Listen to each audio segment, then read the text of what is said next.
Hey there, thanks for clicking on the video. This is Suri, the guy that's making all them drawings and thumbnails and stuff. That's why I'm all animated and fancy, and these blips over here are just the pictures. And today, I come to you with a quick announcement before the podcast. Here, at the Untitled Chat podcast, we're actually looking for an outside guest to participate in a special episode. So if you're interested in getting some promo on like three, maybe five new followers, we're we're not doing too hard. Just just please subscribe. Hello, and welcome to the General Chat podcast. Today we're going to be talking about a lot more of an experimental episode. And to start off, I'm going to be reading a small bit of a lecture by a man called Alan Watts. If you awaken from this illusion, and you understand that black implies white, self implies other, life implies death, or shall I say death implies life, you can feel yourself, not as a stranger in the world, not as something here on prohibition, not as something that has arrived here by fluke, but you can begin to feel your own existence as absolutely fundamental. I'm not trying to sell you on this idea in the sense of converting you to it. I want you to play with it. I want you to think of its possibilities. I'm not trying to prove it. I'm just putting it forward as a possibility of life to think about. So then, let's suppose that you were able every night to dream any dream you wanted to dream, and that you could, for example, have the power within one night to dream 75 years of time, or any length of time you wanted to have. And you would, naturally, as you began on this adventure of dreams, you would fulfill all your wishes. You would have every kind of pleasure you could conceive. And after several nights of 75 years of total pleasure, each you would say, well, that was pretty great, but let's have a surprise. Let's have a dream which isn't under control, where something is going to happen to me, but I don't know what it's going to be. And you would dig that, and would come out of that, and would say, wow, that was a close shave, wasn't it? Then you would get more and more adventurous, and you would make further and further out gambles, what you would dream. And finally, you would dream where you are now. You would dream the dream of living the life that you are living today. That would be within the infinite multiplicity of choices you would have, or playing that you weren't God, because the whole nature of the Godhead, according to this idea, is to play that he is not. So, in this idea then, everybody is fundamentally the ultimate reality. Not gods in a politically kingly sense, but God in the sense of being the self, the deep down basic, whatever there is. And you are all that, only you are pretending you are not. Dramatic start, I appreciate, but today I am going to be joined by Andrew and Nikolai. Hello. So, to begin. Hello. So, which one of you two wants to go first on your opinion on that rather large one? I'll Oh go. boy, Alright, you can go first if you would like to, Andrew. Alright. Well, you see, those philosophical debates and discussions and those rather intriguing, in my opinion, poetic discoveries or whatnot, whatever you call that. Many people call it different things. But those reflections and poetic things are really, really fascinating, in my opinion. If you started to read that, you'd be like, okay, that's a fun scenario in my head. I can dream, and I can control my dreams, and I can stay in my dreams for as long as I like. That's an interesting scenario. But when you finish reading it, you just realize that you're living that. It's not a fun scenario. It's reality. You are in control of yourself. You are the ultimate god and whatnot. Why? Because, well, this is something I would like to put. Well, I'm a very practical person. In contrast to many people I know, I'm a very practical person. So I like to apply philosophy in my daily life and whatnot. Being the one with the ultimate power of choice in my life, I can do anything I want. I can be the greatest person to all those around me, or I could be a total asshole, if I were to put it like that. This is something very, very, very nice and beautiful to think about if you take your time to think about it. And I think that poem or script or whatever, it really brings me that reflection. Like, I'm in control. I can be whoever I want. I can be great or I can be bad. I can be better, I can be worse. But why would I want to be worse if I can be better? If I can do anything? If I'm in that dream where I can control everything, but the dream is actually real life, you know? Yeah, That's it's quite understanding. It's understanding the idea of the idea that choice in and of itself is the ultimate power, and having the complete control over yourself is in itself the equivalent to godhood to some people. And that is interesting. But Nick, you go next. Well, that's quite an interesting take on it. However, what I thought of it was it was a tad bit different. So, first off, I would like to say that the first place that he goes on, the first part where he says that essentially like death implies life and a whole bunch of other things imply others, that kind of made me think about something else entirely from the rest of the script. That part kind of made me think about how we as humans kind of only make sense within the context of other people, if that makes sense. We only really make sense in context of a community per se. And he kind of goes on further into this because he starts talking about dreams. And dreams, well, essentially, what is a dream? It's a dream. A dream is where you're inside of yourself. You're basically combining the notions of what you've experienced before in your life and what you're living. But essentially, you are still all completely on your own. And what he concludes there is that, like, after living a while of just kind of pleasing yourself and enjoying the pleasures of life and reliving them in your dreams, you essentially will come back to what is reality, what is life, and what is, well, he kind of, he doesn't outwardly say this, but in real life there is struggle on a daily basis, there is conflict on a daily basis, and while that's not fun, without the context of pleasure, while that is not fun when we have the context of pleasure, when we have an excess of pleasure, like he previously said in his rant about, not rant, going off about the dreams and about leaving pleasure in dreams, he ultimately concludes that through that pleasure, we will eventually return to a more practical way of life, less focused on pleasure and more focused on what is real, what is around us. And Yeah. Essentially coming back to my point with the community, essentially living with other people per se, because kind of returning to the real world rather than living in this dream world. Yeah, from my perspective of it, it was taking the idea of what do we see as fulfillment. So, I'm pretty sure everyone in their life has kind of imagined the idea of, oh, could you imagine if I had this or that, or kind of some other grand thing, or even just a small thing. And it's him taking that idea of, wanting these things, but the reason we find life worth living, basically, is the fact that we can't have things. It's the idea that the struggle and the complete lack of control makes it worth it, because it is Hope makes it worth it. I once heard this scenario that if our brain at birth was somehow magically extracted and put in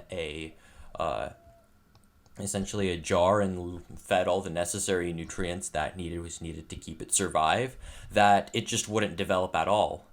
That it would just kind of stay tacit and just wouldn't really do anything and be satisfied. And so that just kind of makes me think how in our given world, like, we can develop great minds, we have had great philosophers and stuff like that, but that is driven by not having something rather than having something. Because if we magically had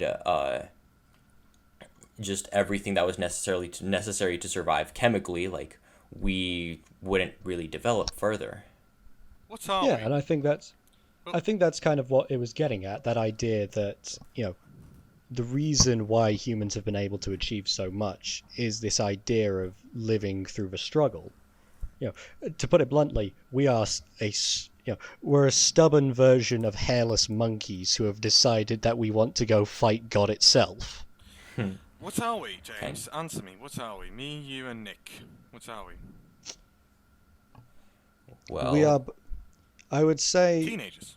We're teenagers. well, What do we want? we are teenagers. We want to be I happy. thought you were asking a greater philosophical question there, and I was No. about to say, This is. I was was- about to say, kind of, we are. how about but let's in fact entertain that philosophical question like deeper. What are we? What are we the result of? What are we? What are we the result of? That's not what I'm trying to get at. What I'm trying to get at is we're teenagers. What do we want? We want to be happy. Why are we recording this right now? Why are we recording To make this? others happy. To make To others discuss, happy. to stimulate. To discuss things. Why? To make others happy. How? Discussing it. Oh, what are we discussing? We're discussing that dream. Well, if you were to live in that dream, the pleasure cruise of the dreams, of old dreams, you could spend 75 years in it. You would do next to nothing. You would just be pleasing yourself for no particular reason. And at some point, you would just have so much, you'd wish to not have anything. But back at my point, what are we? We're teenagers. What do we want? We want to have something. We want to be happy. Many in their teenagers just want to be happy, and they do kind of stupid things just to be happy. And that's in general. That's how humanity has always been, from the Roman Empire to 2020 and the pandemic. That's what I'm trying to get at. What am I trying to get at? Well, not having is what makes us have. Not knowing is what makes us want to know. Why? Because if you don't have hope that one day you'll be better than what you are now, you won't be doing anything.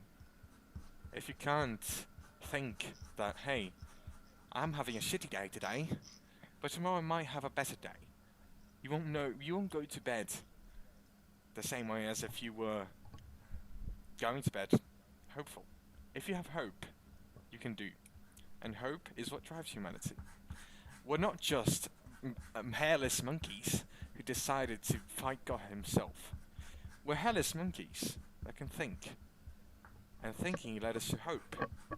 And what I like about that poem is that it gives us kind of a inspiration. Hey, it's okay to not know.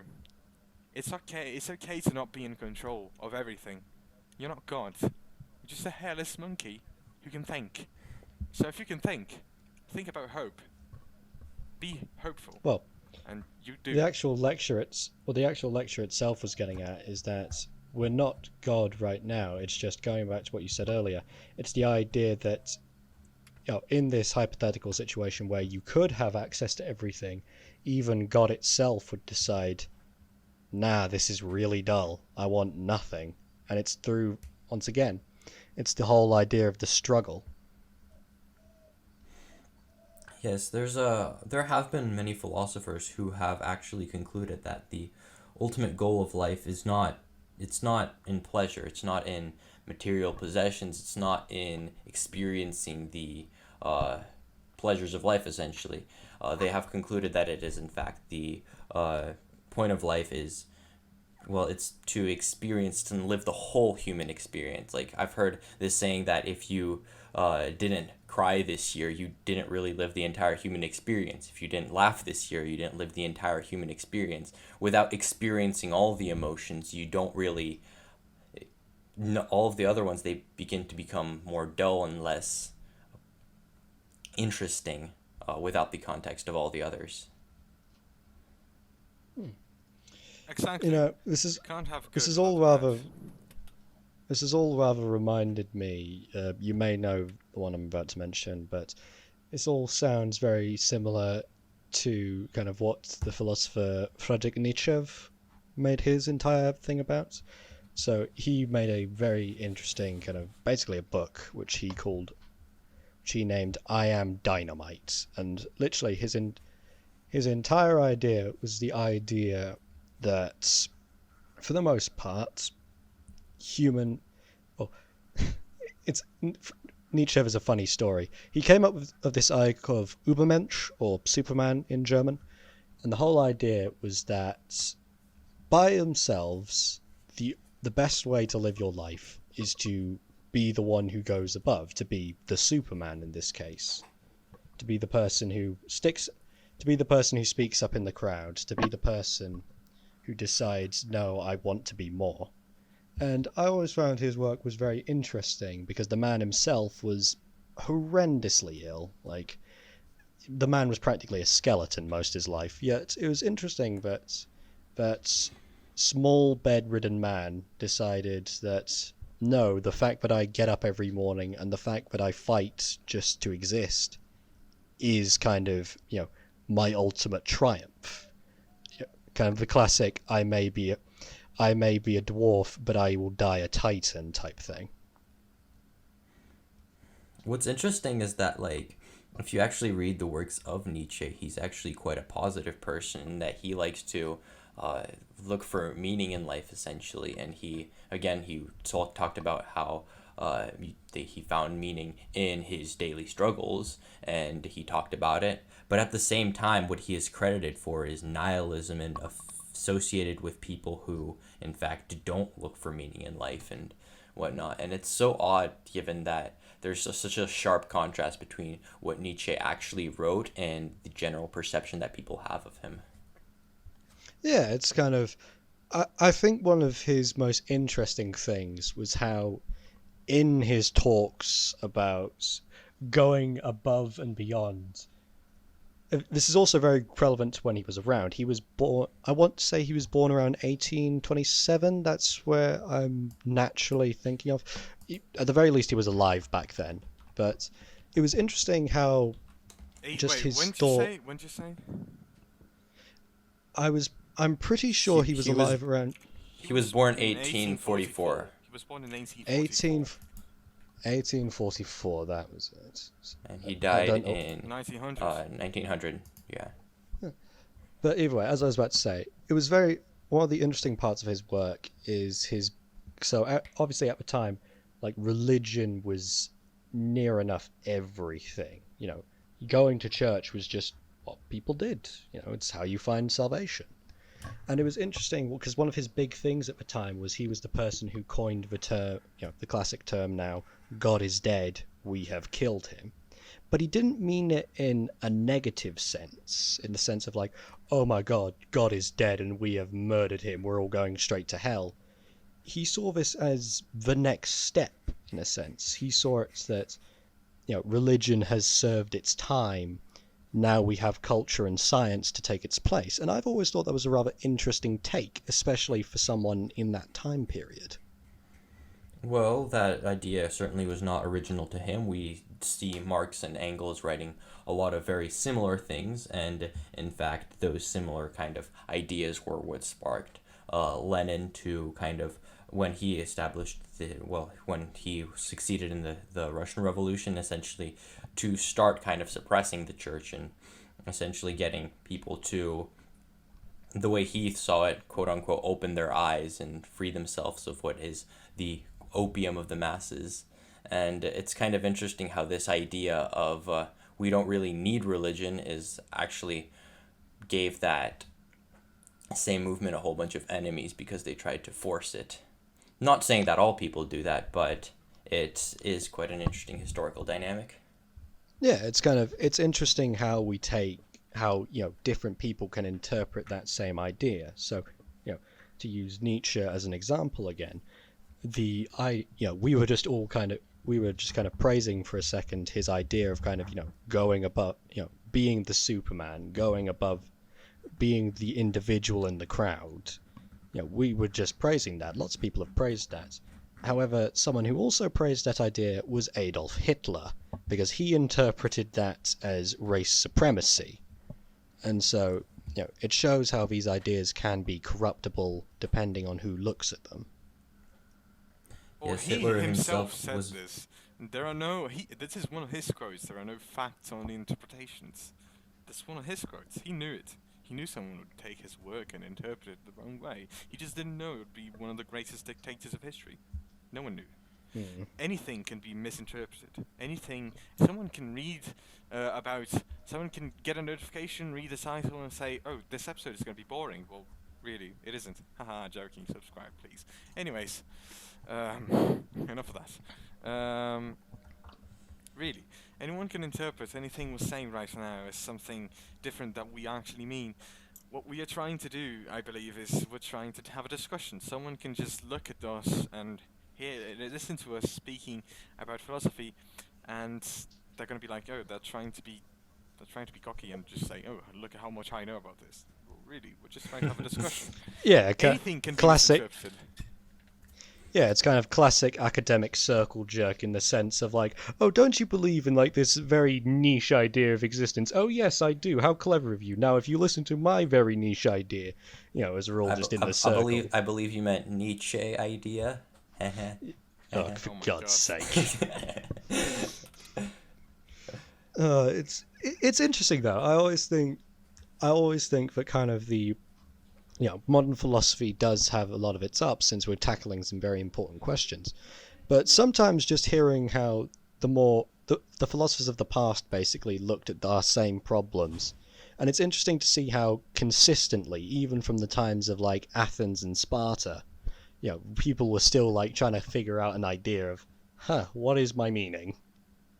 What's even more interesting is how greatly philosophy like changes over the years. Like for example, in the ancient Greek philosophers, essentially they came to the conclusion that what they called the apple is red. Basically, what you are perceiving is a red apple. But meanwhile, like so many years down the line, we have like Immanuel Kant appear, and he try to go into how, in fact, the apple is not round, it's not red, and it's just in fact just a combination of your preconceived notions of what red and round are. And so how even such simple facts, which we would consider facts, as descriptions of objects, can in fact not be so obvious. And it's interesting how philosophy can take you down so many interesting roads that you probably would have never even considered before. Oh yeah, it's the classic idea in the sense of if you showed, say, the simplest way to boil it down is if you show an alien a red apple and you ask, what is this? There's no way on earth they're ever going to say a red apple. And whatever they say... Actually not on Earth. It's also just but it's the idea that whatever they say is also completely valid, even though to us we'd go, no, it's a red apple. Just because we think that doesn't mean that it is. Yeah, they lived their own experience, and in the context of their own experience, it's the only explanation that makes sense. Meanwhile, in the context of our experience, the red apple is the only explanation that really makes sense. But given that we haven't lived the experience of the alien, and that the alien hasn't lived our experience, both experiences are completely valid and not to be discarded, which is something that's quite commonly done in a lot of circumstances. Like, if we go into ideology, the whole point of ideology is to get everyone to kind of like think the way that you think and kind of expand your way of thinking, even though your inherent way of thinking might be at its core wrong. Oh yeah, it's kind of we've learned from experience that only having one viewpoint on a talk about something is overall a rather dumb idea. Kind of the best example, and it's when we have multiple different discussions about it or different points of view that it becomes so much more interesting. To me, a very good example of this is, as you said earlier, Christianity. So, this would be perfect for you two. So, Andrew, Brazil is mainly Catholic. I'm Catholic. I was about to say, it's mainly Catholic, whereas in Eastern Europe, it's far more Orthodox/Protestant. No, it's primarily Catholic and Orthodox. There aren't that many Protestants around here. Protestants like, aren't if- in Eastern Europe. Yeah, like there's different At the like very there's like a divide. Like Poland is Catholic, Croatia and Slovenia they're Catholic, but Serbia, Bulgaria, Romania, Russia, Ukraine, they're primarily Orthodox. Yeah, and the UK is mainly Protestant, and this is what I'm kind of talking about in the sense of this in and of itself is we are all talking about the same basic belief here in the sense of we like Jesus, but outside of that, it's how through culture, time and just Like, talking among how do ourselves, I we've come to express different that I like conclusions. Jesus? Like, that's the difference between those traditions. Yeah, and it's kind of in Catholicism, it's the idea, it's the from what I may be completely wrong here. It's the idea of the ceremony showing showing your complete commitment. Whereas in Protestantism, it's far more in the belief of just the act of being humble and around God. It's the idea of that the fact that I pray is the ultimate expression.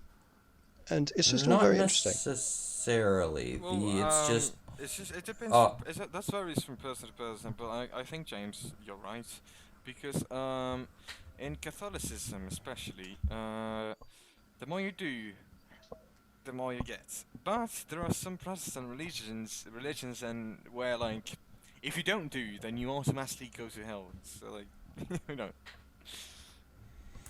I would say that the primarily difference between the three branches is, well, I would say that first off, Orthodoxy and Catholicism are quite close, but the primarily difference between Orthodoxy and Catholicism and Protestantism is that Protestants, they don't interpret anything through the scope of tradition. Meanwhile, in Catholicism and Orthodoxy, they think that it's very much necessary to look at tradition and kind of interpret everything through the scope of what other people before them have said. Whereas in Protestantism, you can just pick up a Bible and start reading, and whatever you make out of it is the correct and valid interpretation for you. And meanwhile, in Orthodoxy and Catholicism, it's different because you should look at what other people have said before you, because they might know what they're doing better than you, if that makes sense. Yeah, it's all very interesting. It's like, if I remember correctly, there's a bit of a difference between how the Trinity is interpreted between Orthodox and Catholicism. Not necessarily. It's more of how church structure is interpreted. The Roman Catholic Actually, Church James, is. you're right. Because especially here in Brazil, the Protestants here in Brazil, they absolutely don't believe in Mary, or lazy like Mary. They just rule her off as basically, oh, she gave birth to Jesus. That's about it. But like in Catholicism here, boy, Mary is one hell of a symbol, and that's the Trinity, and that makes it's different. Mary isn't part of the Trinity, No, I know though, he is. I is know she she? isn't part of the Trinity, but like, um, especially here, from what I've seen, some Protestants just disregard the Holy Spirit completely, and they just go Jesus God, Jesus God, Jesus God, basically like that. Like that's what I've seen. Might be different. Might be a Brazil thing. I don't know. Yeah, that's another thing, because Catholicism really doesn't show that much of any meaningful unity to what I see, except for, of course, accepting the Pope. Because, like, I've talked to, like, classical Catholics, or traditional Catholics, how they call themselves, and I've talked to, like, theology of liberation people, and I've talked to a lot of others, and, like, every single Catholic that I've seen essentially has had their own very different take on things. So, of course, they all like the Pope, but apart from that, I don't really see any real meaningful unity amongst Catholics, if that makes sense. Yeah, and it's kind of there's the whole idea of kind of subdivisions. It's the same, it's the same here in the UK with, like, you have the Church of England, which is Protestant, but the king, or in this case the Queen, because Queen Elizabeth is very much still on the throne. She is the head of the church, whereas in the Church of Wales, which is another subdivision, or Church of England is a subdivision, Church of Wales is a subdivision of the subdivision. That situation where we don't see the Queen as being the head of the church, but it's far more, we've got our own versions of things, and it's just interesting how such simple ideas from thousands of years ago is now just like such a wide web of different ideas, different interpretations. I would like to say one thing, that, like, I wouldn't say that the Church of England are Protestants. because they actually have a formal hierarchy and formal church structure and head of the church. Exactly, yeah. The Uh, Church of England, they that's are Protestants because they have very different practices. However, they are very, very unique Protestants because basically they're well, basically it, more liberated Catholics, if you know what I mean. well, if I Oh, s- remember correctly, around 60 years ago, like the Anglican Church, the Church of England, and Orthodoxy, well, they were actually planning on uniting. So they were close enough in their belief systems. Like the only major kind of hiccup there was that the Church of England allowed Yeah, female bishops, I yeah. When I believe. was, Yeah, yeah, and that's very interesting. that was the one issue there, When, because yeah, uh, yeah, and it's interesting in the sense of like, we were just talking about how the Church of England is funny. Yeah, the entire reason the Church of England was even formed was because Henry VIII wanted to get rid of his wife. that's basically it. Like, Like, okay, one thing is just when oh so well, my family is entirely Catholic. We're all Catholic, and last year I went to London with my family, me, my dad, and my mum. And when we went to St Paul's Cathedral, we saw a female priest preaching, and I remember the joy in my mum's eyes, just going greet that priest after she finished her sermon, and just the joy in my mum's eye, like, oh, wow, women can preach in Anglicanism. We should be Anglicans, Andre. We should be Anglicans. Like, well, I mean, it's very nice, but like, yeah, the Church of England is just odd. I like it. we're doing our own thing, don't question it. are you an Anglican, by the way, James? No, atheist personally, but it's kind of, grandma was religious, I've been to religious schools, it's kind of, whilst I don't believe in God personally, I know enough about it to have an informed opinion. I gotcha.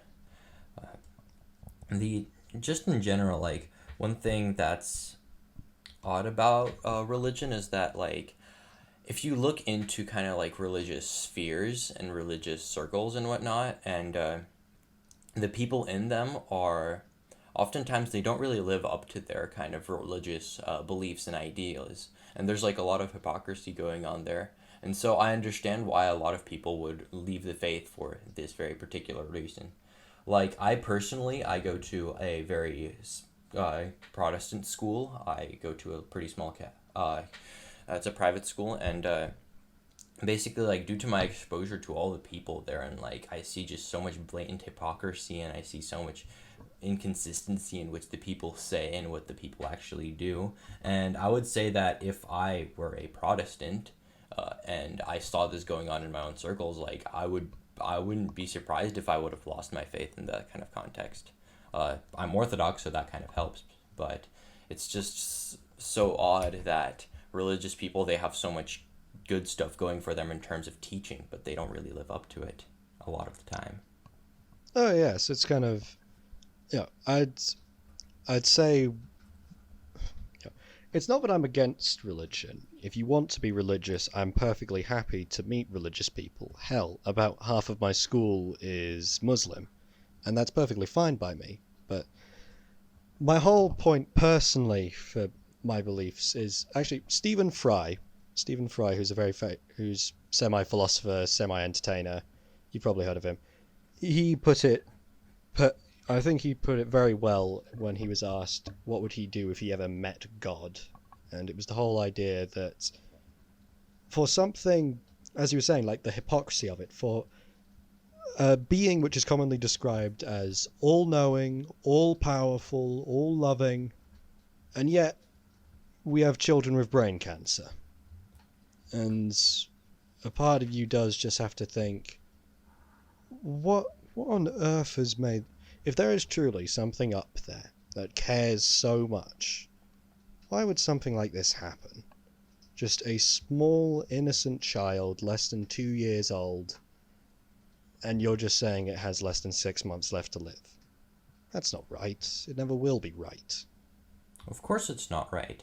However, think about where we started this entire podcast and where this entire episode with. It doesn't... pleasure and happiness doesn't really make sense without the context of sadness.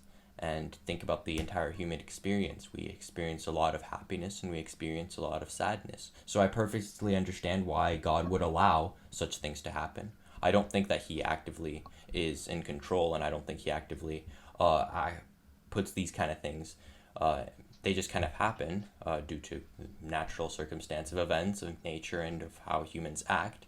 But he allows them to happen so that we can see and experience intense sadness, so that we can later experience really intense and genuine happiness, because one doesn't make sense without the context of the other. That's my take on that.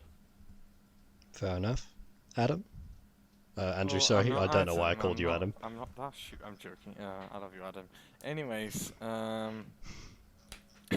well, this is interesting because here in Brazil, we have this thing with spirituality and all those spiritual sort of religions really, really strongly. This is something we believe in a lot here in Brazil, and that my family included. We're Catholics, but we also like spiritual stuff quite a bit. And that is just how I like to see those things, because, well, for one, what Nick said is basically what I think too. Well, for there to be happiness, there must be disgrace. For there to be grace, there must be something that's not so very grateful.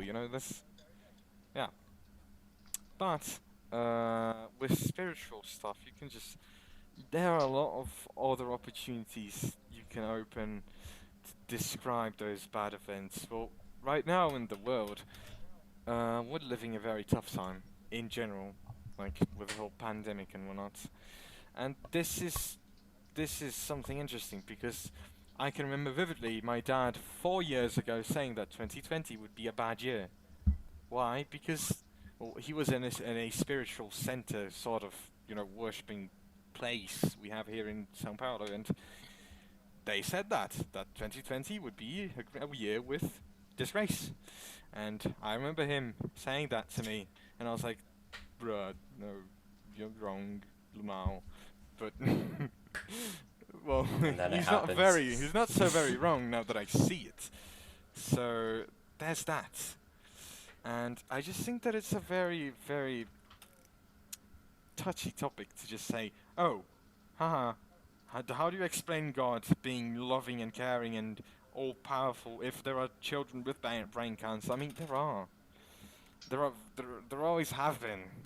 you know, if this wasn't the way God intended, then there would be. But He intended that way, and I guess it's just the way it is. You gotta accept it.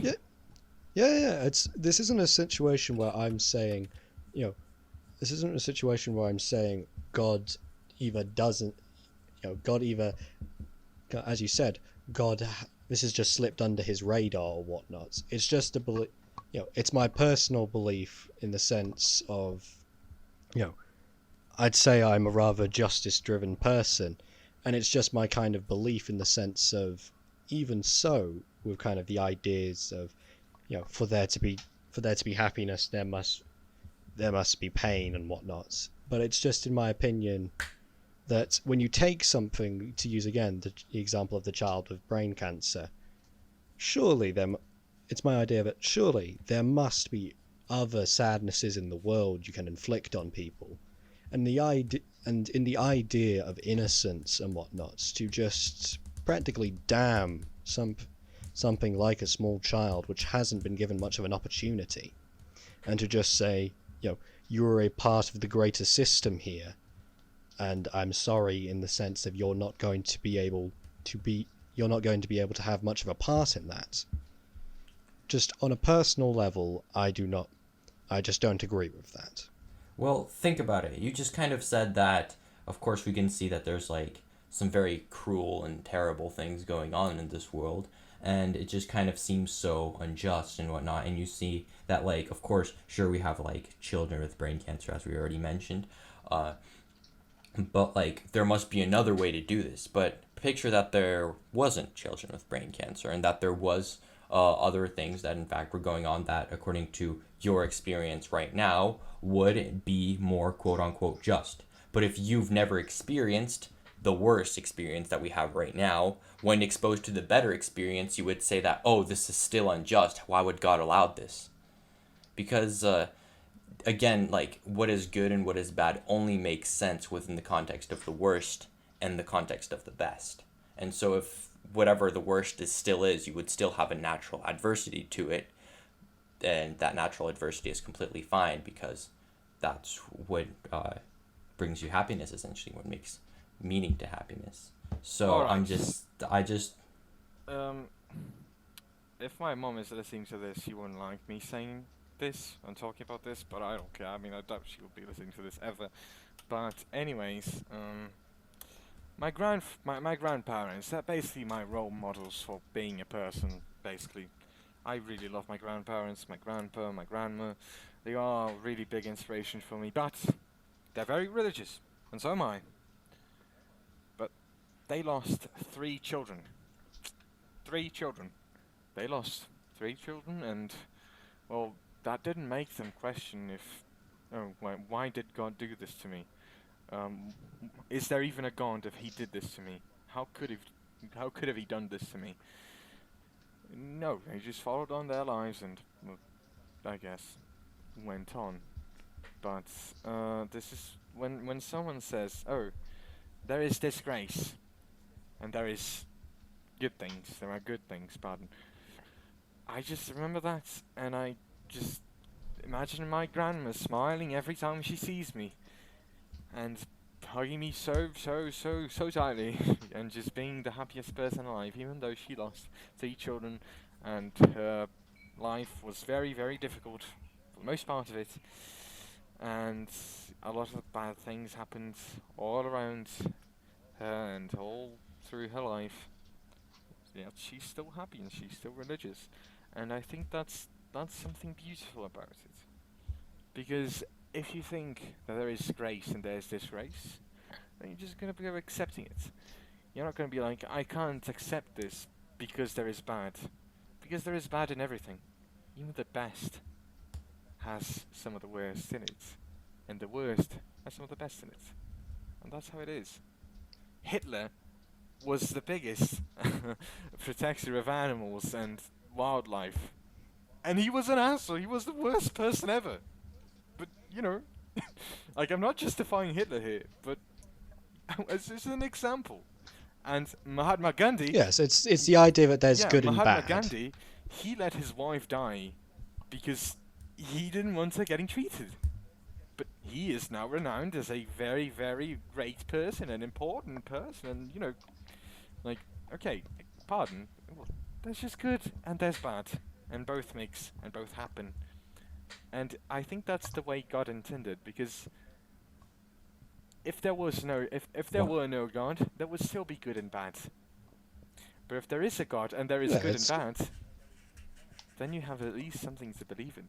You have at least something to have faith in, and hope and faith is what drives humanity.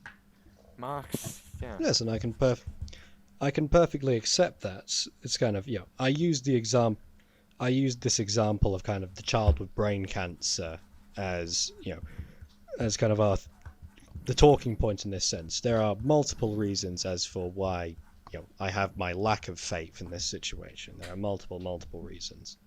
But as I said, this is why it's interesting, because here we are, a religious person, an atheist, and Nick, didn't you say you were religious? yeah, I'm Orthodox Christian. Yeah, I'm religious. Or and then Orthodox Christian. And it's just interesting how on this one issue there are 3 very different approaches to it, and how how we justify it and how we live with it. yeah. Well, it's I wouldn't say that my viewpoint and Andrew's are super different. It's just kind of different ways of yeah, expressing it's more just, or less the it's same pretty much idea. the same thing.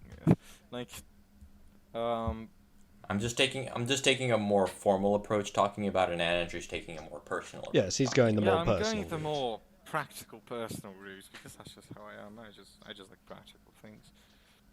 Right. So, after that large and certainly multiple viewpoint conversation, this has been James. This has been Andrew. And this has been Nick. And thank you for watching the General Chat podcast. See you next time.